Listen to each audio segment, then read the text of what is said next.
Hey everybody, Ed here with the Digital Digest, and today I wanted to give you guys a quick look at the Dell XPS 15 laptop. Now this is the L502X, not the L501. Key difference being this has Intel's Sandy Bridge processor, which is their latest. It was recalled back in January and relaunched at the end of this month. So here you have it. It's a Core i7-2630QM clocked at 2 gigahertz, 2.9 with the turbo boost. And basically performance has been fantastic, but what you're looking at here is the Dell 15.6-inch 1080p display. I wanted to start with that because it is one of the bragging rights, at least within this multimedia laptops class, in terms of quality, viewing angles, and just color saturation. It does a really good job. In fact, it's one of the best screens on any laptop I've seen to date, especially in the refresh of the Sandy Bridge line. In terms of scrolling, I wanted to show you guys some fluidity here, as it does have a multi-touch touchpad, which I'll be showing you in a second. As you can see, scrolling is fairly smooth, no issues really there, no complaints. It also has gesture scrolling, so you can flick to scroll with two fingers as well. I'm not a tremendous fan of the two-finger scroll, but it works, no issues. Let's go ahead and refresh this web page here. You can see how quickly it just loaded up CNN. I just wanted to really show you guys, color saturation so you get an idea of what things look like. The screen really does pop, can't say enough about it, and again, I highly recommend going with the 1080p unless you're worried about eye strain. But if you are worried, because you use reading glasses, do keep in mind the touchpad does allow for pinch to zoom capability, so you can always pinch to zoom, as well as custom configure your DPI resolution, to make text larger within Windows. Anyway, moving away from the screen, let's take a look at the keyboard, since I know that's another thing everyone likes to focus on. Also important because it is different from the build of the L501X. The keyboard is chiclet style and backlit, of course. Difference between the 501 and 502 that you're looking at here is that there is spacing between the keys. On the previous model, they were flush. Beyond that, you have some media controls on the top right that are touch sensitive. The first one brings up audio controls for the JBL speakers, which by the way are great. Probably the best I've heard on any laptop, including the HP NV Beats line. Then you've got a launcher button that you can tie to anything you like, and then an overall basically control panel of your wireless audio and visual, basically multimedia controls on the whole. And of course Wi-Fi, and then the power button. There's your trackpad with a traditional left and right click button. I'm going to put up the lights now so that you guys can see everything in traditional lighting.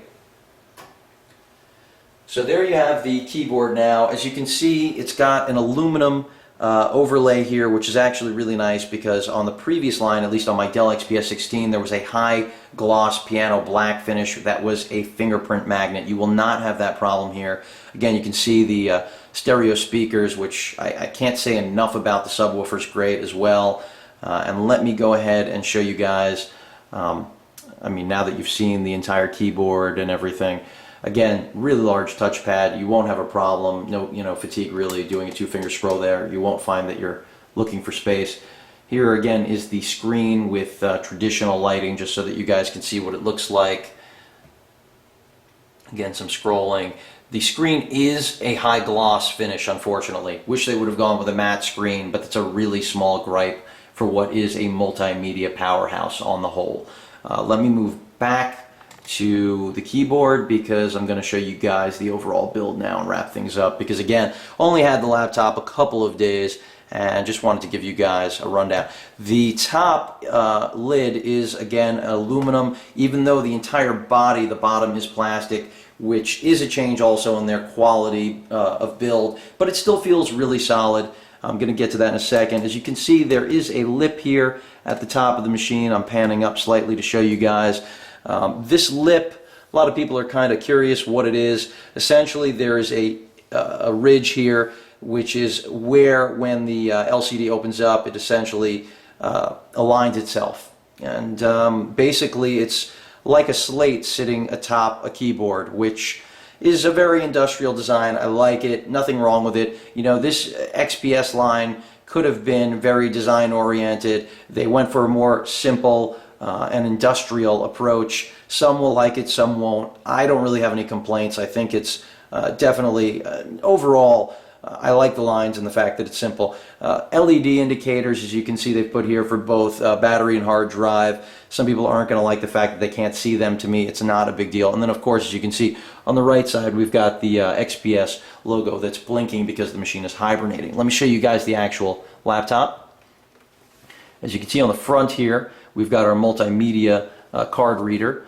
On the right side, you've got an eSATA port, microphone, SPDIF, and two headphone jacks. Slot, not a slot loading, but rather a tray loading disk drive. Would have preferred to have seen slot loading. The entire bottom of the machine is plastic, as I mentioned. Here's your access to the memory bay, as well as a TV tuner if you opt to upgrade that, or include it, I should say. In order to get to the actual hard drive, you will have to take this entire machine apart. So keep that in mind when you're configuring it. There's your subwoofer, standard 6-cell battery, which again I said yields around 4 to 5 hours of battery life, which is just fantastic on a Core i7. Can't stress that enough. On the back of the machine, I'll flip it around so you guys get a proper angle on this. You've got your lock, as well as a one of the 3 USB 3.0 ports, your power charging port, and then on the left side of the machine you've got your Ethernet, HDMI, and display port. And then on the right hand side, of course, ventilation again, and that's another USB 3.0 port.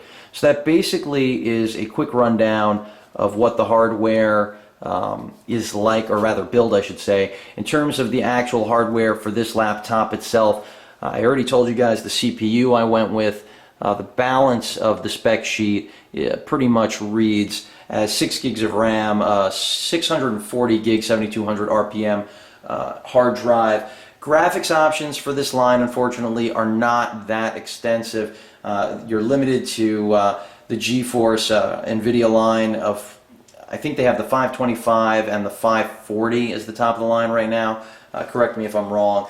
Either way, the point is, if you're a hardcore gamer, this probably isn't the machine for you. It will be able to run most games, but at lower resolutions, not 1080p. That's why I chose to stick with the 525M with a gig of RAM, because quite frankly, I leave most of my gaming these days to consoles, not to actual laptops. But this thing is still certainly capable. It is a beast. It does weigh in at about, I would say, a little over 6 pounds. But again, for the performance you're getting, it's pretty much unmatched. If you guys have any questions or comments, please feel free to post them. And as usual, and as always, please feel free to subscribe. Later.